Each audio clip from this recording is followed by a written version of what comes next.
ज्यांना माझ्यावर करायची असेल त्यांनी करावी टीका, पण ती पचवायची कशी ती माझ्यावरून शिका. तुम्ही आमच्या आरक्षणाला हात लावू नका. बाबासाहेब आंबेडकरांना जातीभेद संपवायचा होता. मग का तुम्ही मला दलित म्हणताय? तुम्ही आम्हाला का तुम्ही महार म्हणताय आम्हाला?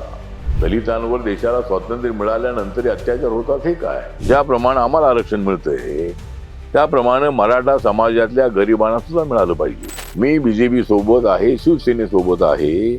तो माझ्या पक्षाचा निळा झेंडा घेऊन एससी कास्टचं उपवर्गीकरण करायचं, जसं ओबीसी मध्ये उपवर्गीकरण झालंय. तर या बाकीच्या समाजाला आमचं एवढं सांगणं आहे की आपण शिक्षणामध्ये आपण चांगली प्रगती करणं आवश्यक आहे. गुणावर अन्याय होऊ नये अशी माझी भूमिका आहे. तरी पंतप्रधान नरेंद्र मोदी 75 वर्षानंतर सुद्धा पंतप्रधान पदावर कायम आहेत. ते असं वाटतं का तुम्हाला ते की रिटायर झाले पाहिजे? तर पुढच्या वेळेला नक्कीच तेच प्रधानमंत्री राहतील आणि ते प्रधानमंत्री राहिले की मी त्यांच्या मंत्रिमंडळामध्ये मंत्री राहणारच आहे. नरेंद्र मोदीजी आहेत म्हणून सत्ता आहे. नरेंद्र मोदीजी नसतील तर सत्ता मिळणार नाही. साहेब, जसं हवामान विभाग अंदाज सांगतं ना, तसं तुम्हाला अंदाज कळतो की मराठी माणूस पंतप्रधान झाला पाहिजे. तिथलं हवामान काय सांगते साहेब? फडणवीस पंतप्रधान होतील? मराठी माणूस जर कोणी होत असेल तर त्याचा मराठी माणसाला आनंद व्हायला हरकत नाही आहे. जोपर्यंत मोदीजी आहे तोपर्यंत कुणाचा नंबर लागणार नाही आहे. तुम्हाला काय अशी अपरिहार्यता होती की तुम्हाला भाजप सोबत जावं लागलं? काँग्रेसच्या काळामध्ये त्यांनी बाबासाहेब भारतरत्न दिला नाही. त्यांनी सेंट्रल हॉलमध्ये बाबासाहेबांचा फोटो लावला नव्हता. पण मी जो बीजेपी सोबत आलेलो आहे ते नरेंद्र मोदींच्या भ्रष्टाचार विरोधी भूमिकेला पाठिंबा देण्यासाठी. आठवले साहेब म्हणजे जुन्या काळात एक आक्रमक बाणा होता आठवले साहेबांचा. काय लोकांना जरूर येत असेल शक, पण आज सुद्धा मी आहे आक्रमक. दलित पॅंथरची मुवमेंट ही आक्रमक होती. दलित पॅंथरची मुवमेंट आतंकवादी नव्हती. 9 मध्ये मला शिर्डीमध्ये तिकीट दिलं आणि त्या ठिकाणी हरवलं मला. त्या ठिकाणी काँग्रेस पक्ष आणि राष्ट्रवादी काँग्रेस पक्ष दोघांनी मला हरवलं. आणि मी मराठी शाळेत असताना मला तमाशा बघण्याची फार मोठी आवड होती. तर तमाशामधले सगळे ऍक्शन अभिनय बघून मला वाटायचं की तमाशामध्ये जायला पाहिजे. तर मी तमाशामध्ये गेलो असतो तर मग मी काही आलो नसतो. आणि पुढच्या वेळेला लोकसभा लढण्याचा माझा विचार आहे. मला लोकसभेमध्ये जायचं आहे. तेव्हा मागच्या वेळेला मी आग्रह केला होता मला शिर्डीमध्ये उभं राहायचं आहे. ज्या शिर्डीमध्ये मी हरलो होतो तिथं मला एकदा निवडून यायचं असं मी अनेक वेळेला देवेंद्रजींना बोललो होतो. मी चुकीच्या गोष्टींचा नेहमीच तोडत राहणार आहे बंधन. म्हणूनच मी करतोय ज्ञानेश्वर रेड्डींचं अभिनंदन. Thank you very much. जय भीम, जय भारत, जय पॉडकास्ट. आज आपल्यासोबत एक असं व्यक्तिमत्व आहे ज्यांनी आपलं अख्खं आयुष्य दलित, वंचित आणि उपेक्षित समाजाच्या लढाईसाठी वाहून घेतलंय. दलित पॅंथरच्या आक्रमक चळवळीपासून ते केंद्रीय मंत्रिपदापर्यंतचा हा प्रवास आहे एक विचारांचा, हा प्रवास आहे एक लढ्यांचा, आणि हा प्रवास आहे वंचित घटकाला न्याय मिळवून देण्याचा. कवितेतून प्रबोधन असो, संसदेतली भाषणं असोत की रस्त्यावरची आंदोलन असोत, या नेत्यानं कायमच आपला बाणा जपत आपलं आक्रमक भूमिका, काव्यात्मक भूमिका मांडत आहेत. आज आपल्यासोबत आहेत केंद्रीय सामाजिक न्याय मंत्री तथा सबलीकरण मंत्री, त्याचबरोबर Republican party of India Athawale गटाचे राष्ट्रीय अध्यक्ष रामदासजी आठवले साहेब. सर, मी तुमचं टाइम्स ऑफ डेमोक्रेसी टीओडी मराठीमध्ये या विशेष पॉडकास्टमध्ये स्वागत करतो. सुरुवातीला सर आपले आभार पण मानतो की आपण एवढा वेळातला वेळ काढून आपण इथं आलात, त्याबद्दल मी तुमचा आभार मानतो सर. ठीक आहे. ज्ञानेश्वरजी म्हणजे पहिल्यांदाच मतलब आपली भेट झालेली आहे आणि आपलं काम अत्यंत चांगलं आहे. म्हणजे आपली जी IMD कंपनी आहे, आयडियाज मेक डायरेक्शन, मतलब जे आयडियाज असतात ते आयडियाज लोकांच्या समोर आणणं आणि लोकांनी आपल्या जीवनामध्ये बदल कसा करणं आवश्यक आहे, समाजाने काय करणं आवश्यक आहे, शासनाने काय करणं अत्यंत आवश्यक आहे. तर अशा पद्धतीचे आयडियाज आहे. या नवीन आयडियाज आल्याशिवाय आपल्याला प्रगती करता येत नाही आहे. त्यामुळे आपली जी कंपनी आहे ही ज्ञानेश्वर रेड्डी तर आपण आहातच आहात, पण आपले बंधू महेश रेड्डी हे आहेत. म्हणजे आपण दोघे मालक आहात आणि सदानंद घायल जे आहे ते याचे संपादक आहे. आणि आपली टीम मी पाहिली अत्यंत चांगली ऍक्टिव्ह टीम आहे आणि अनेक लोकांची जी लिडरशिप आहे त्याला वाढवण्यामध्ये, त्यांना योग्य डायरेक्शन करण्यामध्ये आपला अत्यंत मोठा हातखंडा आहे. पण मी काय तर तुमच्याकडे अजून आलो नव्हतो. म्हणजे अनेक दिवसांपासून मला माहिती होतं. आणि आपला विश्वजित जो आहे तो माझा चांगला मित्र आहे. तर सुचना म्हणण्याचं काम आपला बघतो. तर त्याने आग्रह केला की आज आपल्या स्टुडिओमध्ये आलं पाहिजे. आणि ज्या वेळेला मी इथं आलो त्यावेळेला मला वाटलं की मी अत्यंत चांगल्या ठिकाणी आलेलो आहे. म्हणजे आपल्याकडे जे आयडियाज आहेत, माझ्याकडे जे आयडियाज आहेत, बरोबर, माझ्याकडे आयडिया होत्या म्हणून मी इथपर्यंत आलेलो आहे. तुमच्याकडे जे आयडिया आहे ते आयडिया ऐकून नक्की मला अजूनही माझ्या जीवनामध्ये, माझ्या मुवमेंटमध्ये बदल करता येऊ शकेल. त्यामुळे नक्की आपली भेट झालेली आहे. मला मोठा आनंद आहे. आणि म्हणजे पॅन्थरच्या काळापासून मी राबलेलो आहे, गावागावापर्यंत पोचलेलो आहे. कोण कोण टीका करते काय करते, मी तर अनेक लोकांना सांगितलं की ज्यांना माझ्यावर करायचे असेल त्यांनी करावी टीका, ज्यांना माझ्यावर करायची असेल त्यांनी करावी टीका, पण ती पचवायची कशी ती माझ्यावरून शिका. त्यामुळे मी कोणाच्या विरोधामध्ये बोलत नाही आहे. त्यामुळे ठीक आहे, तर आपण पाहूया. आपण आपले अनेक प्रश्न आहेत, त्या प्रश्नाला मी उत्तर देईनच. ठीक आहे. नमस्कार, प्रणाम, जय भीम, जय भारत, जय IMD. चला. आठवले साहेब की तुम्ही आता आयडियाचा विषय काढला, नक्कीच या पॉडकास्ट मधून अनेक आयडिया समोर येणार आहेत. जसा या सगळ्या प्रेक्षकांना, महाराष्ट्रातल्या आणि देशातल्या जनतेला, तुमच्या कार्यकर्त्याला नक्कीच याचा फायदा होईल अशी अपेक्षा व्यक्त करतो. तुम्ही आता कवितेतून फार चांगलं संबोधलात. पण एक आठवले साहेब म्हणजे जुन्या काळात एक आक्रमक बाणा होता आठवले साहेबांचा. आक्रमक भाषणं असायच्या, चळवळीतून आलेले कार्यकर्ते आहात आपण. पण अचानक असं काय झालं की पुढे आपण ते कवितेतून सगळ्या गोष्टी व्यक्त करायला लागलात, आपली मत व्यक्त मांडायला लागलात? आता नाही, काय लोकांना जरूर येत असेल शक, पण आज सुद्धा मी आहे आक्रमक. म्हणजे पॅन्थरच्या काळामधले जे शब्द होते, म्हणजे अत्यंत पेटलेले अशा पद्धतीचे शब्द होते. पॅन्थर म्हटलं की गावागावामध्ये जाऊन दलितांना एक ताकद देण्याची भूमिका आमची होती. आणि मी सुरुवातीपासून ही भूमिका मांडली की मी तर सुरुवातीला हॉस्टेलमध्ये राहत होतो आणि दलित पॅन्थरच्या मुवमेंट नंतरच्या काळामध्ये मी आलो. पण दलित पॅन्थरची मुवमेंट ही आक्रमक होती, दलित पॅन्थरची मुवमेंट मिलिटंट होती, दलित पॅन्थरची मुवमेंट ही नक्षलवादी नव्हती, दलित पॅन्थरची मुवमेंट आतंकवादी नव्हती. पण ती डेमोक्रेटिक सिस्टीमने पुढे जाऊन आपल्या दुश्मनांचा चावा घेणारी अशा पद्धतीची ती भूमिका आमची होती.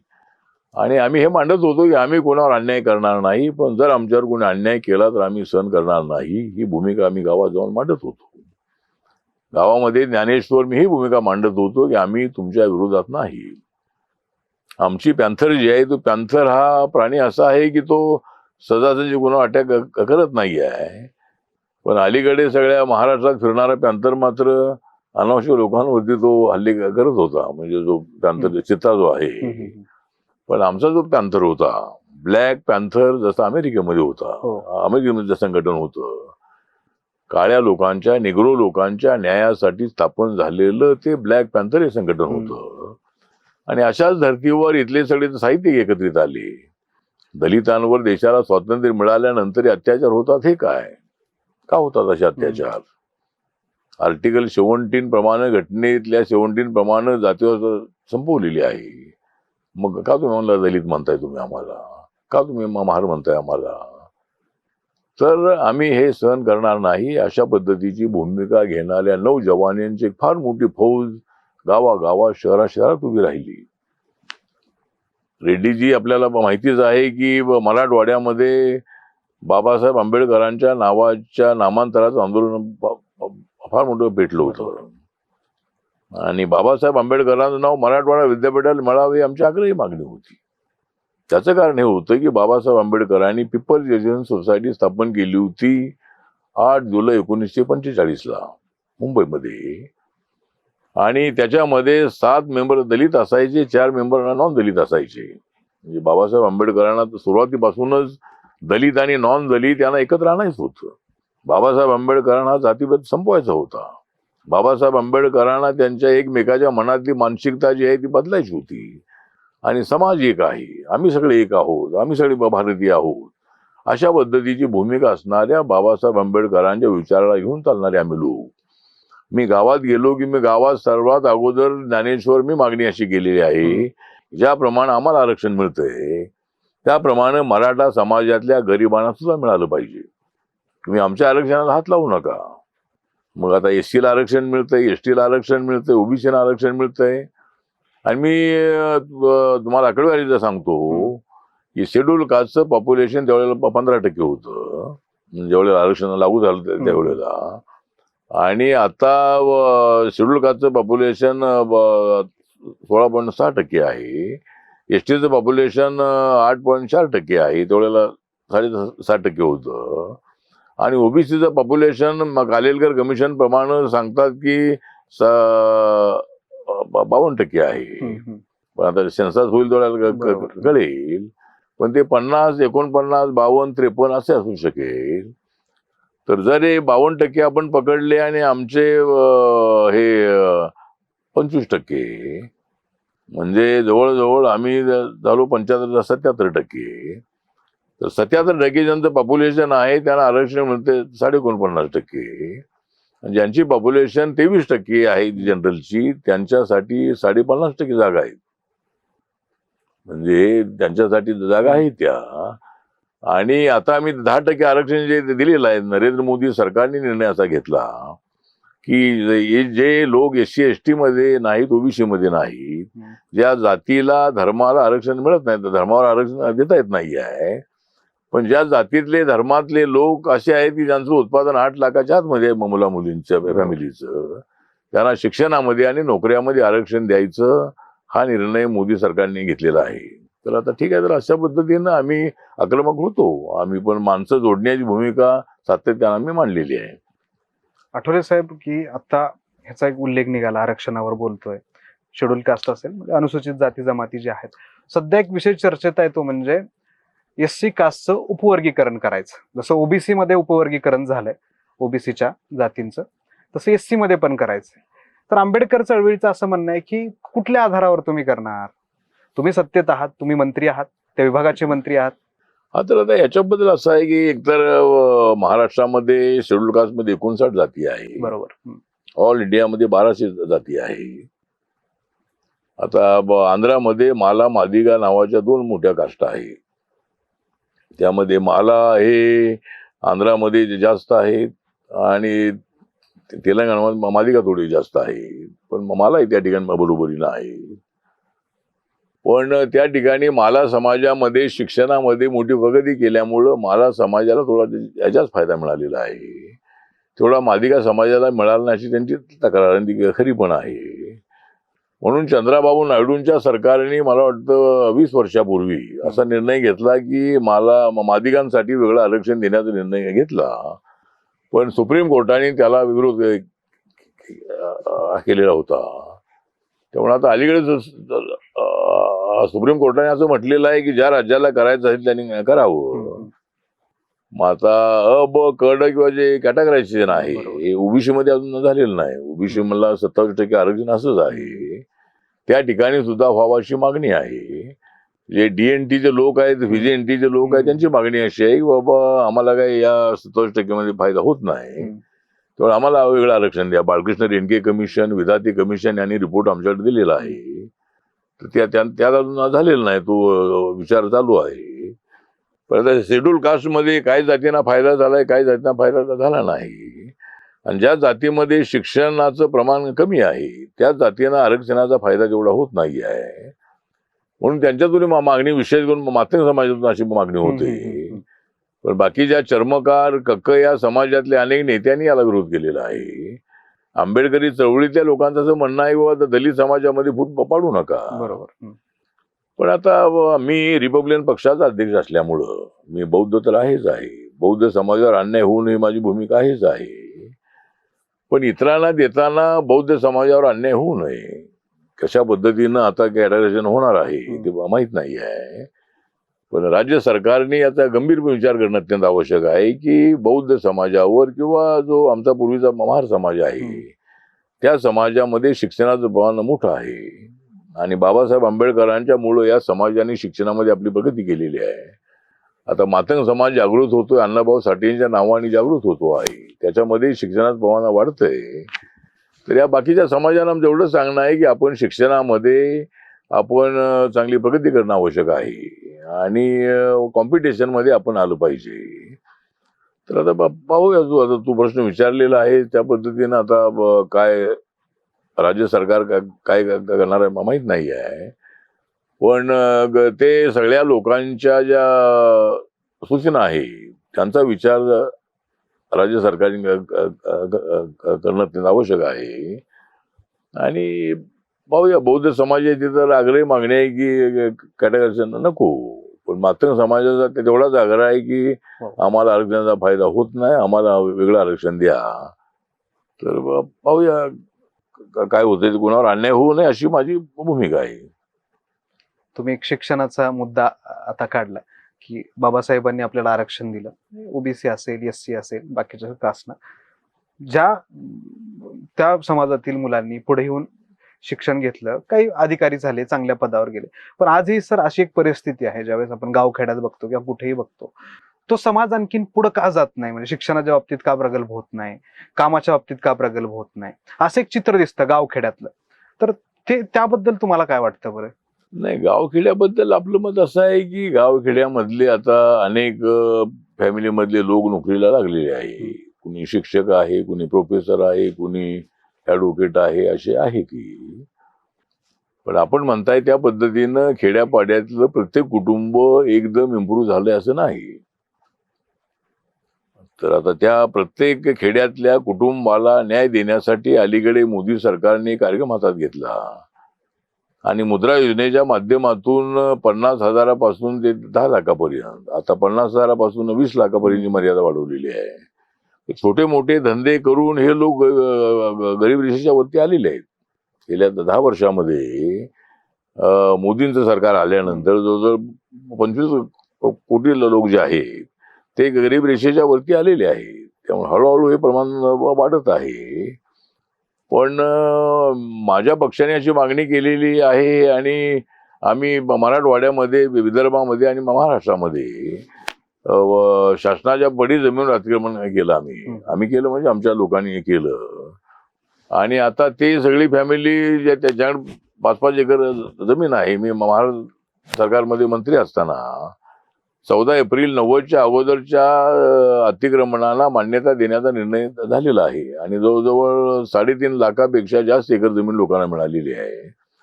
तर त्यांनी आपलं इरिगेशन तिथं वाढवलेलं आहे. त्यामुळे 5 एकरामध्ये त्यांनी आपली शेती कमवून काही 2-4 गायी घेतलेल्या आहेत, म्हशी घेतलेल्या आहेत, कोंबड्या घेतलेल्या आहेत. तर अशा पद्धतीनं आणि एखादा मुलगा नोकरी करतो आहे, मोटरसायकल घेतलेली आहे. तर अशा पद्धतीनं अनेक कुटुंब इम्प्रूव्ह होत आहेत. पण आपण जो प्रश्न विचारलाय त्याप्रमाणे अजून सगळ्याच कुटुंबांना ती संधी मिळत नाही आहे. तर आता या सगळ्या लोकांसाठी माझा पक्ष हा प्रयत्न करतो आहे की केंद्र सरकारच्या MSMEच्या अनेक योजना आहेत. माझ्या मंत्रालयाची व्हेंचर कॅपिटल फंड नावाची योजना आहे. लोकांनी आता उद्योगामध्ये उतरलं पाहिजे, लोकांनी आता सहकार क्षेत्रामध्ये आलं पाहिजे आणि रडत बसून चालणार नाही आहे. तर आता आपणच आपले कैवारी आहोत, आपणच आपली उद्धारकर्ते आहोत आणि सरकारच्या अनेक योजना आहेत त्या आहेत, त्याचा फायदा होतो. आम्ही आहोत, आम्ही आपल्याला मार्गदर्शन करण्यासाठी आहोत. त्यामुळं अशा पद्धतीची शिबिरं, वर्कशॉप घेऊन लोकांना आपल्या पायावर पूर्णपणे उभं करण्यासाठी आपल्याला प्रयत्न करायचा आहे. तर त्यासाठी जे वस्तुस्थिती आहे ती खरी गोष्ट आहे की काही कुटुंब इम्प्रूव्ह झालेले आहेत, पण अजून काही लोक गरीबच आहेत. पण आता मुंबईला जर आपण झोपडपट्टीमध्ये आलात तर 10 बाय 20ची झोपडी असेल तर त्यांनी 1 माळा 2 माळीवर चढवलेली आहेत. सुरुवातीला कच्ची झोपडी होती, त्याचा पक्की झोपडी आहे. त्यांनी एखादा भाडोत्रीवर ठेवलेला आहे. त्याने आपली TV आणलेली आहे, चांगल्या टाईल्स लावलेल्या आहेत. छोटं घर असे ना, तर अशी हळूहळू प्रगती झालेली आहे. सुरुवातीला कुडाची घर होती, पण आता मुंबईला अनेक झोपडपट्ट्यांमध्ये 99 पेक्षा जास्त झोपड्या अशी आहेत त्या पक्की घर आहेत. आणि आता SRA स्कीम मुंबईमध्ये आलेली आहे, त्यामुळं फ्रीमध्ये घर मिळते आता त्यामध्ये. तर आमचा प्रयत्न सुरू आहे, लोकांनी त्याचा फायदा घ्यायचा आहे आणि सरकारच्या वतीने काही वर्कशॉप झाली पाहिजेत, आमच्या पक्षाच्या वतीने काय झाली पाहिजेत. एक सय्यद नावाचे एक साताऱ्यामध्ये मला काल भेटले होते. तर ते मला सांगत होते की सहकाराचं काम मी करतो, म्हणजे सहकार चळवळ आहे ती. तर मी त्यांना सुचवलेलं आहे की एक डिपार्टमेंटल स्टोअरसाठी एक संस्था काढायची आणि त्या संस्थेचं डिपार्टमेंटल स्टोअर प्रत्येक जिल्ह्यामध्ये एक तरी असलं पाहिजे, तालुक्याला एक असलं पाहिजे आणि त्या ठिकाणी लागणारा जो माल आहे तो सगळा प्रोडक्ट करणाऱ्या फॅक्टरी आपल्याच असल्या पाहिजे. फॅक्टरी म्हणा, गृह उद्योग असेल, त्याला लागणार साहित्य जे आहे. असं केलं तर असं होईल की त्यामुळं लाखो लोकांना रोजगारी मिळेल आणि आपली इकॉनॉमी आपल्या हातामध्ये राहील. कुठलंही सरकार आलं तरी सरकारकडे बजेट तेवढंच असतं, सरकार योजना चालत असतात, सरकारचा प्रयत्न चालत असतो. पण आपण आता आपली उद्धारकर्ते व्हायला हवं आणि म्हणून आपणही अशा काही पद्धतीनं प्रयत्न केला पाहिजे. उद्या रिपब्लिकन पक्षाचं सरकार एकटे आलं तरी बजेट तेवढंच राहणार आहे. त्याच पद्धतीनं म्हणजे हळूहळू प्रगती होती आहे. पण एकदम सगळ्यांची प्रगती होण्यासाठी आता आपणच अशा पद्धतीनं काहीतरी प्रयत्न केले पाहिजेत. म्हणून आता माझा प्रयत्न असा आहे की सहकार क्षेत्र आहे, लिमिटेड कंपनी आहे, MSME मध्ये अनेक प्रोजेक्ट असे आहेत की ग्रामीण उद्योगिक आहे 1 करोड. आम्ही आता आसाममध्ये जाफर नावाचा जिल्हा आहे, तिथे एका उद्घाटन केलं. तर त्या ठिकाणी मातीची भांडी बनवण्याचा कारखाना म्हणजे साधा कारखाना, आणि तो 1 कोटीचा आहे आणि त्यामध्ये 90 लाख रुपये हे MSME चे मिळतात. 10 लाख आपले टाकायचे आणि 70-80 लोकांना रोजगार मिळतो. 7-8 हजार रुपये 8-10 हजार रुपये त्यांना त्या ठिकाणी मिळतात. म्हणजे शहरामध्ये 10,000 नोकरी करण्यापेक्षा. तर अशा पद्धतीनं आता आपल्या प्रश्नाला उत्तर एवढंच आहे की सरकारी योजनांचा फायदा उठवायचा आहे आणि सरकारने सुद्धा गावातला अभ्यास करणं आवश्यक आहे. किती लोकांचा उद्धार झालेला आहे. आता जातीच्या आधारावर सेन्सस होणार आहे. तर मी पार्लमेंटमध्ये अनेक वेळेला मागणी केली होती खाली ओबीसीचा नको, ओबीसीचा हवाच आहे, पण सर्व जातींचा सेन्सस जातीच्या आधारावर झाला. त्याचा फायदा होणार आहे की सरकारला प्रत्येक जातीचा किती प्रगती झालेली आहे, कुणाचे उद्योग किती आहेत, कुणाकडे जमीन किती आहे, कुणाची घरं किती पक्की आहेत, कुणाची कच्ची आहेत. तर या सगळ्या बाबींचा अभ्यास करता येऊ शकेल आणि मग त्या जातीला काय मदत करायची त्याचा प्रयत्न आपल्याला करता येऊ शकेल. तर आता म्हणून खेड्यापाड्यातल्या लोकांना वर आणण्यासाठी आमच्या कार्यकर्त्यांनी सुद्धा सरकारी योजनांचा अभ्यास करायचा आहे आणि त्यासाठी मीच आता ठरवलंय की लोकांना उद्योगामध्ये उतरवलं पाहिजे आणि म्हणून तसा आपला प्रयत्न सुरू आहे. नक्कीच साहेब, जागरूक झाले पाहिजेत लोक, सरकारच्या योजना लोकांपर्यंत पोहोचल्या पाहिजेत आणि नागरिकांनी त्या योजनेचा लाभ घेणं आवश्यकच आहे. आठवले साहेब की 2014 पासून केंद्रात आणि राज्यात भारतीय जनता पार्टी सत्तेत आहे आणि त्या सरकारमध्ये मागच्या 3 टर्म झालं तुम्ही आहेत. म्हणजे दलित चळवळीतून आलेला कार्यकर्ता, आंबेडकर चळवळीतून आलेला कार्यकर्ता, जी चळवळ कायम अँटी हिंदू, अँटी BJP अशी होती. पण तुम्हाला काय अशी अपरिहार्यता होती की तुम्हाला भाजप सोबत जावं लागलं? नाही, तर असं आहे की मी काँग्रेस पक्षासोबत होतो आणि मी काँग्रेस पक्षासोबत असताना मी राज्यामध्ये मंत्री होतो. शरद पवार साहेबांच्या काळामध्ये मला मंत्रिपद मिळालं होतं. एक तर मी 1998 मध्ये आम्ही 4 खासदार होतो. आम्ही सगळे जेवढे एकत्र होतो, प्रकाश आंबेडकर, गवई साहेब, कवाडी सर आणि मी, आणि एक मोठी ताकद आमची उभी राहिली होती. तर 95 मध्ये आम्ही एकत्र आलो होतो. तर 90 मध्ये माझं मत असं होतं की आम्ही काँग्रेससोबत जायला पाहिजे. आपला 1 नंबरचा शत्रू जर आपण मांडलेला आहे भाजप शिवसेना, तर मग आपल्या 1 नंबरच्या शत्रूला हरवण्यासाठी 2 नंबरच्या शत्रू बरोबर, म्हणजे काँग्रेस पक्ष आपला काही मित्र पक्ष नव्हता, त्याला हरवण्यासाठी किंवा आपलं काहीतरी समाजाचं भलं करण्यासाठी, सत्तेमध्ये येण्यासाठी बाबासाहेबांनी सांगितलं सत्तेमध्ये या आणि आपल्या ताकदीवर आपण निवडून येत नाही किंवा सत्तेवर येऊ शकत नाही, म्हणून काँग्रेस पक्षाच्या सहकार्याने सत्ता मिळवूया. पण प्रकाश आंबेडकर साहेबांनी माझं तेवढं ऐकलं नाही, कवाडे सरने ऐकलं नाही. त्यावेळेला जर आम्ही सगळ्यांनी मिळून जर काँग्रेसला पाठिंबा दिला असता तर मी एकटा मंत्री झालो, तर त्यावेळेला 12-13 मंत्री आपले होऊ शकले असते. जर आम्ही सगळ्यांनी मिळून जर काँग्रेससोबत आला केला असता तर 12-13, त्यावेळेला 15% अट नव्हती. मुख्यमंत्री जेवढे मंत्री 50, 60, 70 करतील तेवढे मंत्री व्हायचे त्या काळामध्ये. तर आम्ही 25% सत्ता मागितली असती, तर 60 मंत्री असते तर 15 मंत्री आपल्याला मिळाले असते. त्या प्रपोर्शन मध्ये महामंडळ मिळाली असती आणि आम्हाला 30-40 जागा दिल्या असत्या, 40-50 जागा विधानसभेच्या, त्यातल्या 25-30 जागा निवडून आल्या असत्या. तर ती आमची फार मोठी चूक झालेली आहे. मी एकटा गेलो काँग्रेस सोबत आणि हे सगळे गेले की जनता दला सोबत. आता आपला जो मुख्य प्रश्न आहे तो मी BJP सोबत का गेलो, तर आता मी 98 मध्ये एकदा निवडून आलो. BJP काँग्रेस अलायन्स मध्ये आम्ही 4 लोक. मग त्यावेळेला शरद पवार आणि काँग्रेस वेगळी झाली. मसूद सोनिया गांधी. तर मी पवार साहेबांच्या बरोबर गेलो आणि मला पंढरपूरला उभं केलं. मी 2,60,000 मतांनी निवडून आलो. त्यानंतर 2004 मध्ये मी निवडून आलो. पण मला काँग्रेस पक्षाने काय त्यांच्या युपीएचं सरकार जे पहिल्यांदा होतं मनमोहन सिंगांचं, तेवढ्याला मला काही मंत्री केलं नाही. आणि मग मंत्री मला काही केलंही नाही. आणि मग 2009 मध्ये मला शिर्डीमध्ये तिकीट दिलं आणि त्या ठिकाणी हरवलं मला. काँग्रेस पक्षाची एवढी मोठी ताकद होती, त्या ठिकाणी काँग्रेस पक्ष आणि राष्ट्रवादी काँग्रेस पक्ष दोघांनी मला हरवलं. त्या ठिकाणच्या जनतेने 1,32,000 मी हरलो. तर माझा पक्ष तर त्या ठिकाणी गल्लीबोळामध्ये होता, सगळ्या गावामध्ये होता तिथं शिर्डीमध्ये.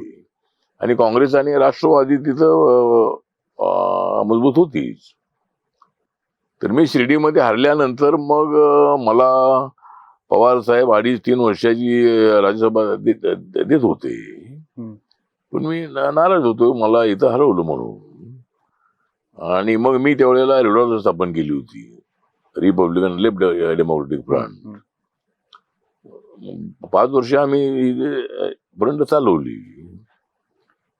मग छगन भुजबळ साहेब असताना मला बांद्र्यामध्ये त्याने 2,500 फुटाचा एक प्लॉट दिला होता बांद्र्यामध्ये. बाळासाहेब ठाकरे ज्या एरियात राहतात तिथं जवळपास. मग तिथे मी राहायला आल्यानंतर मला असंच वाटलं की आपण बाळासाहेबांना भेटावं. त्यांच्या एरियामध्ये राहायला आलो, आपलं पॉलिटिकल अलायन्सचा काही विषय नाही. मग बाळासाहेबांना भेटायला गेलो असं, तर ते म्हणाले की आठवले तुम्ही आमच्या एरियात आलेलं आहे, आपलं स्वागत आहे, पण आपण आमच्यासोबत आलं पाहिजे. का आलं पाहिजे तर शिवशक्ती भीमशक्ती एकत्र आली पाहिजे असं माझं मत आहे. माझे वडील प्रबोधनकार ठाकरे बाबासाहेबांचे मित्र होते. संयुक्त महाराष्ट्राच्या चळवळीमध्ये बाबासाहेब आमच्यासोबत होते. आणि मी बाबासाहेबांच्या विरोधामध्ये नाही, पण मराठवाडा विद्यापीठ नामांतराच्या लढ्यामध्ये मला मराठवाड्याच्या लोकांचा विरोध असल्यामुळे आमचा विरोध आहे. मग त्या सगळ्या बातम्या वर्तमानपत्रामध्ये इलेक्ट्रॉनिक मीडियामध्ये आली आहे की आठवले ठाकरे उद्धव बाळासाहेब ठाकरेंसोबत आठवले यांची भेट. मग मी त्यानंतर मी काय त्या विचाराचा नव्हतो, मी अलायन्ससाठी गेलो नव्हतो. मग नंतर 8-9 महिने मी सगळ्या महाराष्ट्रातल्या विचारवंतांच्या, साहित्यिकांच्या, पत्रकारांच्या बैठका घेतल्या, त्यांच्या भेटी घेतल्या.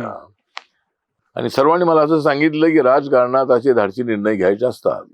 तुम्हाला काँग्रेस पक्षाने काय मंत्रिपदी दिलं नाही, शिर्डीमध्ये तुम्हाला हरवलं, आणि पॉलिटिकल अलायन्स करायला हरकत नाही, विचार वेगवेगळे असू शकतील. मग मी 8 महिने आमच्या सगळ्या आंबेडकरी साहित्यिकांसोबत, गंगाधर पानतवणे आहेत, ऋषिकेश कांबळे आहेत, किंवा असे अनेक साहित्यिक होते. पुण्याला बैठक घेतली, मुंबईला बैठक घेतली, नागपूरला घेतली, अमरावतीला घेतली, नाशिकला घेतली, कोल्हापूरमध्ये घेतली. आणि सगळ्या साहित्यिकांनी, प्राध्यापकांनी मला सांगितलं की निर्णय घ्यायला काही हरकत नाही. असा निर्णय जरी वैचारिक मतभेद असलेही तरी सुद्धा जर बाळासाहेबांनी स्वतः जर अशी ऑफर दिलेली आहे तर आपण ती स्वीकारायला हरकत नाही. आणि मला संपादकांचे फोन आले की आठवलेजी तुम्ही हा निर्णय घ्या. आणि मग मी 2012च्या BMCच्या निवडणुकीमध्ये हा निर्णय घेतला यांच्यासोबत जाण्याचा. शिवसेनेसोबत त्यावेळेला राज ठाकरेंची ताकद फार मोठी नव्हती, पण शिवसेनेला भगदाड पडलं होतं. शिवसेनेमधून ते बाहेर निघाल्यामुळं नवीन पिढी त्यांच्यासोबत होती.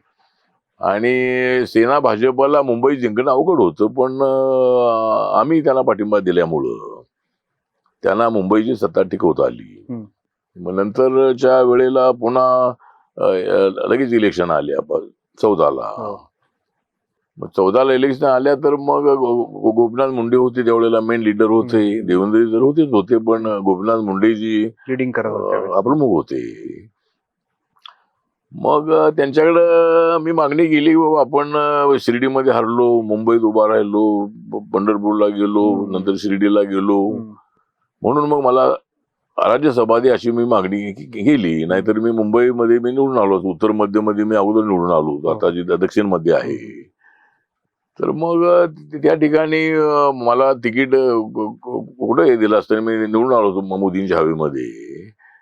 पण लोकही म्हणाले की आपण राज्यसभा घ्या. मग मी विचार केला की राज्यसभा द्या. मग ती राज्यसभा आपल्याला मिळाली होती. तर आपण जो मला प्रश्न विचारलेला आहे त्याच्यामध्ये जरूर काही मुद्द्यावरती मतभेद आमचे जरूर आहे. पण नरेंद्र मोदींचा विकासाचा अजेंडा हा अत्यंत महत्वाचा आहे. भारतीय जनता पार्टीची भूमिका थोडी वेगळी असेल ही, RSCची भूमिका वेगळी असेल ही, पण मी जो बीजेपी सोबत आलेलो आहे ते नरेंद्र मोदींच्या भ्रष्टाचार विरोधी भूमिकेला पाठिंबा देण्यासाठी. मी त्यांच्यासोबत आलेलो आहे ते विकासाचा अजेंडा त्यांचा फार स्ट्रॉंग आहे म्हणून त्यांच्यासोबत आलेलो आहे. आणि अटलजीच्या काळामध्ये मला इतिहास माहिती होता की अटल बिहारी वाजपेयींच्या काळामध्ये मी मेंबर ऑफ पार्लमेंट होतो काँग्रेस अलायन्समध्ये. अटलजींची माझी फार चांगली ओळख होती. ते मराठी बोलायची. आणि त्यावेळेला आपल्याला माहित आहे की अटलजीची सरकार एका मतात पडली होती. बरोबर. त्यावेळेला आमचे 4 खासदार होते.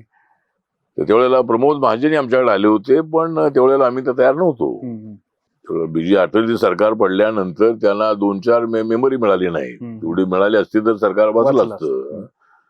पण त्यावेळेला असं काही झालं नाही. म्हणून मग नंतर मग जॉर्ज फर्नांडिस असतील, नितीश कुमार असतील, शरद यादव असतील, ममता बॅनर्जी असतील, नवीन पटनायक असतील, DMKचे करुणानिधी असतील, असे सगळे सेक्युलर लोक हे अटलजीच्या सोबत होते. तर म्हणून आपण जो मला प्रश्न विचारलेला आहे की मी कॉमन मिनिमम प्रोग्रामवरती मी NDAचा मेंबर आहे. मी BJP मध्ये नाही आहे. पण नरेंद्र मोदींच्या विकासाच्या अजेंड्याला सपोर्ट करण्यासाठी आणि नरेंद्र मोदीजींनी संविधानाला माथा टेकून शपथ घेतलेली आहे. सेंट्रल हॉलमध्ये सगळ्या NDAचा नेता निवडीच्या वेळेला सेंट्रल हॉलमध्ये पूर्वी संसद भवन आहे त्या ठिकाणी संविधानाचं मोठं पुस्तक ठेवून त्याला माथा टेकून त्यांनी लोकांना सांगितलेलं आहे मला संविधानात भाग करायचा आहे. आणि मोदीजी ज्या वेळेला प्रधानमंत्री झाले त्यावेळेला 26 नोव्हेंबर हा संविधान दिन जो आहे बाबासाहेबांनी ड्राफ्ट राजेंद्र प्रसाद पंडित जवाहरलाल नेहरूंना देण्याचा जो दिवस आहे तो दिवस संविधान दिन म्हणून पाळण्याच्या संबंधातला निर्णय मोदी साहेबांनी घेतला. 3 दिवसाचं अधिवेशन त्यावेळेला घेतलं या निमित्तानं बाबासाहेबांची 125व्या जयंतीच्या निमित्तानं. आणि नरेंद्र मोदींच्या काळामध्ये 26 अलीपूर रोड जिथं बाबासाहेबांनी संविधान लिहिलं रात्र जागून त्या ठिकाणी सुंदर स्मारक उभं केलेलं आहे. जनपद रोडवर इंडिया गेटच्या बाजूलाच त्या ठिकाणी मोठं आंबेडकर इंटरनॅशनल सेंटर उभं केलेलं आहे. मुंबईमध्ये तर आपल्याला माहिती आहे की मुंबईमध्ये 1415 कोटी रुपये खर्च करून मोठं स्मारक उभं राहतंय. बाबासाहेबांचा 3.5 फुटाचा पुतळा, 100 फुटाचं फाउंडेशन. तर अशी अनेक जी कामं आहेत ती मोदींच्या काळामध्ये झालेली आहेत. ती कामं काँग्रेसच्या काळामध्ये कधी झाली नाही. काँग्रेसच्या काळामध्ये त्यांनी बाबासाहेब भारतरत्न दिला नाही. त्यांनी सेंट्रल हॉलमध्ये बाबासाहेबांचा फोटो लावला नव्हता. म्हणजे VP सिंग प्रधानमंत्री झाल्यानंतर त्यावेळेला बाबासाहेबांचा फोटो त्यामध्ये लावण्यात आला. तर ठीक आहे. तर आपण जे सगळा इतिहास मी यासाठी सांगतोय की मी BJP सोबत आहे, शिवसेनेसोबत आहे. तो माझ्या पक्षाचा निळा झेंडा घेऊन मी बाबासाहेबांची भूमिका घेऊन त्या ठिकाणी आहे. आणि संविधानाला मजबूत करण्यासाठी मी सत्तेवर आलेलो आहे. नरेंद्र मोदी यांनी अनेक वेळेला सांगितलेलं आहे. नरेंद्र मोदींच्या पार्लमेंटच्या भाषणांमध्ये अनेक वेळेला बाबासाहेबांचं नाव त्यांनी घेतलेलं आहे. आणि संविधान कोणी बदलू शकत नाही ते त्यांनी सांगितलेलं आहे. संविधान बदलणार असा नेरेटिव्ह पसरवण्याचा प्रयत्न झाला आहे. 2024च्या निवडणुकीमध्ये आम्हाला मोठं नुकसान झालं. सत्तेवर येता येता जाता जाता आम्ही सत्तेवर आलो. कारण एवढा राहुल गांधी आणि या सगळ्या लोकांनी एवढा प्रचार केला की हिंदुत्ववादी आहेत, हे संविधान बदलणार, हे असे करणार, हे करणार.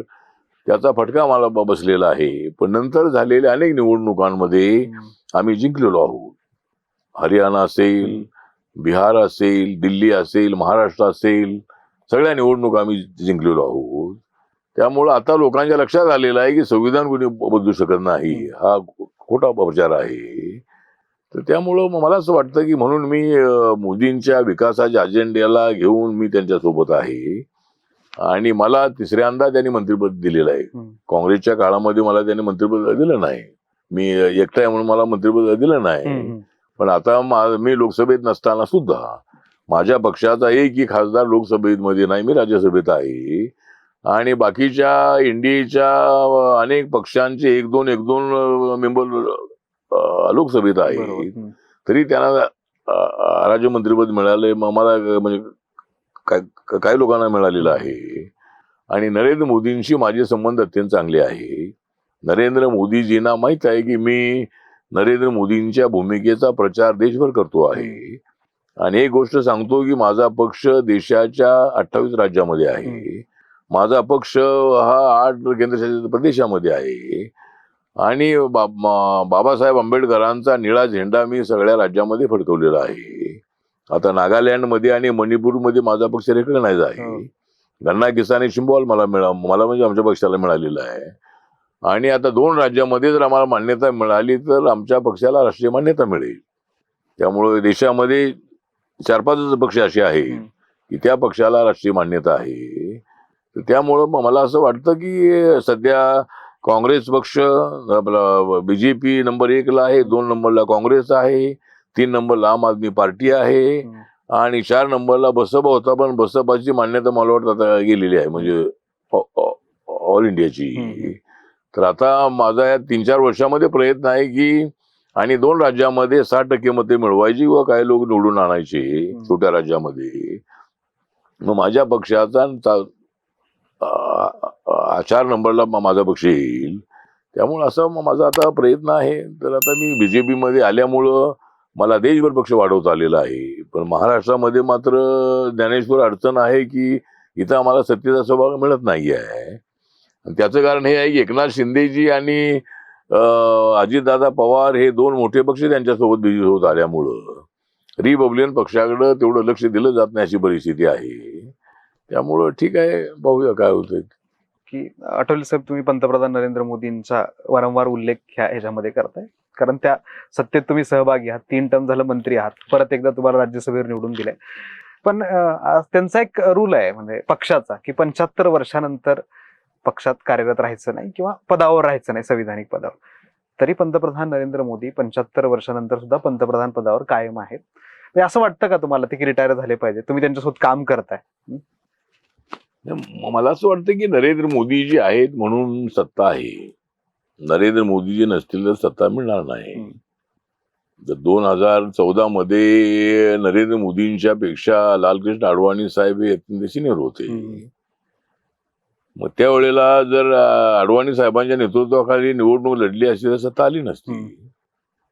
पण नरेंद्र मोदीजींनी 4.5 सभा घेतल्या आणि काँग्रेसच्या भ्रष्टाचाराच्या विरुद्ध जबरदस्त अशा पद्धतीचा प्रहार केला, लोकांना बपटून दिलं. आणि प्रत्येक सभेमध्ये मोदी मोदी मोदी अशा पद्धतीच्या घोषणा दिल्या जात होत्या. महाराष्ट्राच्या अनेक सभांमध्ये मी त्यांच्यासोबत होतो. काही वेळेला हेलिकॉप्टरमध्ये मी त्यांच्यासोबत आलेलो आहे. आणि उत्तर प्रदेशमध्ये 1-2 सभामध्ये मी त्यांच्यासोबत होतो. त्यामुळं ते मला पूर्वीपासून चांगले ओळखत होते, मुख्यमंत्री असल्यापासूनच. तर त्यामुळं मला असं वाटतं की आता मोदीजींचं वय जरी झालेलं असलं तरी 2029 मध्ये मोदीच पंतप्रधान होतील असं माझं मत आहे. कारण त्यांच्या नेतृत्वाखाली निवडणूक लढली तरच सत्ता मिळेल. त्यामुळं वय झालं असलं तरी सुद्धा ते अजून मजबूत आहे. जोपर्यंत मजबूत आहे, जोपर्यंत चालतायत, बोलतायत, नव्या घोषणा करतायत, तोपर्यंत त्यांनी राहायला काही हरकत नाही आहे असं माझं मत आहे. नंतर कोणी येईल काय होईल सांगता येत नाही आहे. पण 2024 नंतर आता 2029 मध्ये मात्र आम्हाला हा संविधानाचा फटका बसणार नाही आहे. आणि विनाकारण हे ईव्हीएम मशीनवरती शंका घेत आहेत, लोकांच्यावर शंका घेत आहेत, काहीतरी मतं वाढवली असं म्हणतायत. हे बरोबर नाही आहे. आम्ही काय असं म्हटलो नाही. ज्यावेळेला कर्नाटकमध्ये त्यांचं सरकार आलं, हिमाचलमध्ये त्यांचं सरकार आलं, तेलंगणामध्ये त्यांचं सरकार आलं, त्यावेळेला अनेक काय मतं चोरली असं आम्ही म्हटलं नाही. आम्ही म्हटलं आणि ठीक आहे, लोकशाहीमध्ये आपल्या ममता दिदी नाही त्या ठिकाणी त्या सत्तेवर आल्या. तर सांगायचं एवढाच आहे की नरेंद्र मोदीजी अत्यंत चांगले प्रशासक आहेत आणि ते बाबासाहेबांना मानणारे आहेत. ते दलितांच्या संबंधात त्यांच्या मनामध्ये कळवळ आहे आणि गरिबीतून ते आलेले आहे. त्यामुळं देशातली गरिबी हटवण्याच्या संबंधामध्ये त्यांचा सातत्यानं प्रयत्न आहे. म्हणजे अनेक ज्या त्यांनी योजना जाहीर केल्या, जनधन योजनाचे अकाउंट 57 कोटी उघडण्यात आलेले आहेत. 10 कोटी लोकांना गॅस सिलेंडर मिळालेला आहे. जवळजवळ 61 कोटी लोकांना मुद्रा योजना लोन मिळालेलं आहे. 4 कोटी लोकांना प्रधानमंत्री आवास योजनेचं घर मिळालेलं आहे. 11 कोटी लोकांना आयुष्यमान भारत योजनेचा फायदा झालेला आहे. अशा अनेक लोकांच्यासाठी त्यांच्या योजना आहेत. तर आपला जो मूळ प्रश्न एवढाच आहे की नरेंद्र मोदीजी पुढच्या वेळेला पंतप्रधान राहतील का?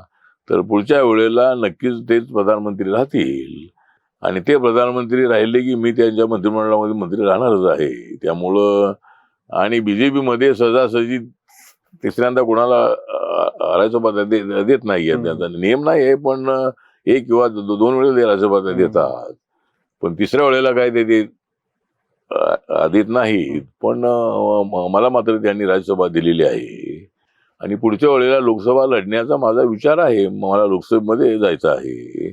तेव्हा मागच्या वेळेला मी आग्रह केला होता, मला शिर्डीमध्ये उभं राहायचं आहे. ज्या शिर्डीमध्ये मी हरलो होतो तिथं मला एकदा निवडून यायचं आहे असं मी अनेक वेळेला देवेंद्रजींना बोललो होतो.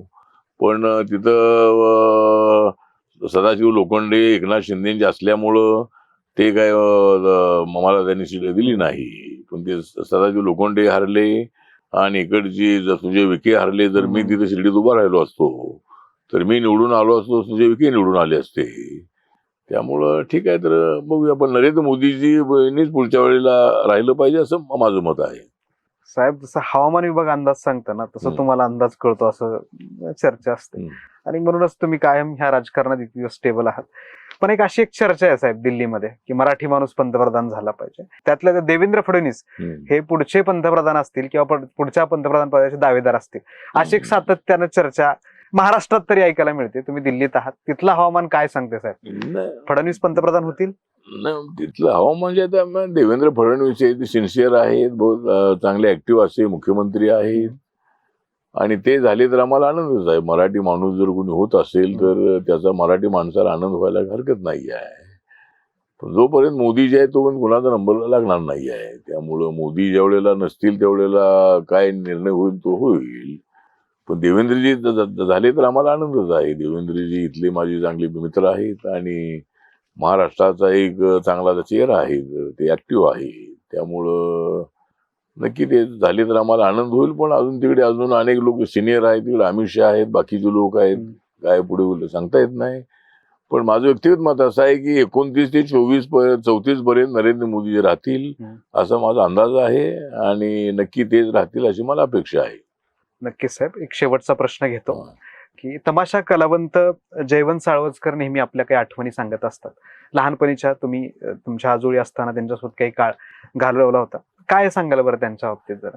आपल्याला जयवंत सावळजकर जे होते, जयवंत बाबू सावळजकर नावाचा एक तमाशा होता सावळजचा. त्याचं माझं मूळ गाव आहे ते डढालेवाडी आहे, कवठे मंगळ तालुक्यात, सांगली जिल्ह्यामध्ये आहे. पण सावळजमध्ये मी हायस्कूलसाठी मी शिक्षणासाठी आलो आणि सावळजमध्ये जयवंत बाबू सावळजकरांचा तमाशा होता आणि जयवंत बाबू सावळजकर आणि शामराव पाचेगावकर असा तमाशा होता. आणि मी मराठी शाळेत असताना मला तमाशा बघण्याची फार मोठी आवड होती आणि हे सगळे तर तमाशामधले सगळे ऍक्शन अभिनय बघून मला वाटायचं की तमाशामध्ये जायला पाहिजे. आणि जयवंत बाबू जे होते ते जयवंत सावळजकर जे होते ते सोंगाड्या होते आणि कधी जास्त न बोलणारा, पण जास्त न हसणाराही, पण तोंड न उघडता खुदुखुद हसणारा अशा पद्धतीचे ते सोंगाड्या होते. आणि माझे त्यांचे फार जवळ संबंध होते. म्हणजे ते अनेक तमाशामध्ये नंतर मी मंत्री झाल्यानंतर ते नंतर सगळे नंतर वारले. पण त्यांच्याबद्दल मला फार ते त्यांचा सोंगाड्या म्हणून जे तमाशा कलावंत होते सगळे अशिक्षित होते, फार शिकलेले नव्हते ते. पण तमाशामध्ये मात्र ते अत्यंत शुद्ध बोलणारे, अत्यंत अभिनय करणारे अशा पद्धतीची एक कला त्यांच्याकडे होती. तर असे अनेक तमाशगीर जे होते ते माझ्या ओळखीचे होते. आता मी तमाशामध्ये गेलो असतो तर मग मी काही आलो नसतो. जसं तमाशाचा मला वेळ होतो तसं पत्रकारितेचं मला वेळ होतं. त्यामुळं काल मी तर सांगलीच्या भाषणामध्ये म्हणालो की मी पूर्वी बातम्या लिहायचो आणि बातम्या लिहिली की त्या ठिकाणी ती बातमी अशी लिहित होतो की त्या पत्रकाराला प्रिंटिंगला देताना त्यामध्ये एक सुद्धा शब्द काढता येऊ नये अशी फक्त बातमी मी लिहून द्यायचो. आणि मला वाटायचं पत्रकार व्हावं, पण मी काय पत्रकार झालो नाही. मुंबईमध्ये तिकडे गावाकडे असताना वाटत होतं तमाशामध्ये जायला पाहिजे, पण मुंबईमध्ये आल्यानंतर अनेक फिल्म बघितल्यानंतर मला वाटत होतं फिल्म मध्ये जायला पाहिजे. पण ठीक आहे, आता मी राजकारणामध्ये आलेलो आहे आणि मी जो आहे हा मी पॅन्थरचा अजूनही आहे. जरी माझ्या भाषणामध्ये काही कविता असतीलही तर त्या कविता मी यासाठी म्हणतो की लोकांच्या लक्षामध्ये राहणाऱ्या त्या कविता असतात. आज माझे फॉलोअर जे आहे ते फॉलोअर अमेरिकेमध्ये, इंग्लंडमध्ये, न्यूझीलंडमध्ये, ऑस्ट्रेलियामध्ये, कुठल्याही प्रदेशामध्ये मी गेलो जिथे इंडियन लोक राहतात भारतीय, ते सगळे युट्यूबवर माझी भाषणं ऐकतात. आणि मी कुठल्याही एअरपोर्टला गेलो, कुठे रेल्वे स्टेशनला गेलो की लगेच माझ्याजवळ काय मुलं येतात आणि किंवा इतर लोक येतात आणि म्हणतात आम्ही तुमचे फॅन आहोत. त्यामुळे असे माझे अनेक फॉलोअर आहेत. त्यामुळं मी पूर्वीच्या काळामध्ये ज्यावेळेला साहित्य संमेलन मध्ये भाषणं ऐकायचो त्यावेळेला जी वैचारिक भाषणं लोकांना रटाळ वाटायची, पण खुसखुशीत भाषणं जी आहेत थोडी हसायला लावणारी किंवा अशा पद्धतीची भाषणं असायची ती लोकांच्या लक्षामध्ये राहायची. त्यामुळे मला पूर्वीपासून मी पार्लमेंटमध्ये गेल्यापासूनच नव्हे तर सुरुवातीला मी भाषण करत नव्हतो. मी लीडर झालेलो आहे ते काम करून झालेलो आहे आणि भाषण करणारा लीडर होत नाही कधी. म्हणजे लीडर होत नाही असं नव्हे, पण मी मी लोकांची कामं केलेली आहे. त्यामुळे पण मला ही सवय अशी होती की कुठल्याही त्या सभेमध्ये अशा चारोळ्या लिहायच्या आणि ती चारोळी म्हटली की टाळ्या वाजल्या पाहिजेत. म्हणजे त्या वाजतातच त्या टाळ्या किंवा लगेच लोकांची रिॲक्शन लगेच येते. आणि म्हणून पार्लमेंटमध्ये सुद्धा मी काय तिथं बसल्या बसल्या जो विषय असतो त्या विषयावर मी 3-4 चारोळ्या मी लिहितो आणि त्याला पार्लमेंटमध्ये मोठी दाद मिळते, सभांमध्ये दाद मिळते. त्यामुळे माझ्यातला पॅन्थर हरवला असं नाही आहे. पण पूर्वीच आक्रमकपणा जो होताच त्यावेळेला पॅन्थरची मुवमेंट होती. आज मी मंत्री आहे, मी आज असं बोलू लागलो तर मग लोक म्हणतील याला मंत्री होऊन काय उपयोग झाला नाही. त्यामुळे ठीक आहे, पण माझ्या मनातली जी आग आहे दलितांच्या बद्दल माझ्या मनामधली जी आस्था आहे ती अजूनही कायम आहे आणि त्याला न्याय मिळवण्यासाठी माझा संघर्ष यावर चालू राहणार आहे. आणि त्यासाठी आज तुमचा जो पॉडकास्ट आहे हा पॉडकास्टमध्ये मी आलं पाहिजे असा विश्वजीचा फार आग्रह होता. आज मी आपल्या पॉडकास्टमध्ये आलेलो आहे आणि ज्ञानेश्वर रेड्डी माझी मुलाखत घेत आहेत. मला त्याचा आनंद आहे आणि मला आनंद या गोष्टीचा जास्त आहे की ज्ञानेश्वर रेड्डी हे त्याचे मूळ निवासी जरी आंध्र प्रदेशचे असले तरी मराठी माणसापेक्षा त्यांची मराठी अत्यंत चांगली आहे. त्यामुळं मराठी महाराष्ट्रामध्ये राहणारे सगळ्यांना मराठी बोलतातच. त्यामुळं आपण माझी मुलाखत घेतलेली आहे, मला त्याचा आनंद आहे. आणि आपल्या पॉडकास्टची टीम मी सगळी बघितलेली आहे, अत्यंत ऍक्टिव्ह आहे.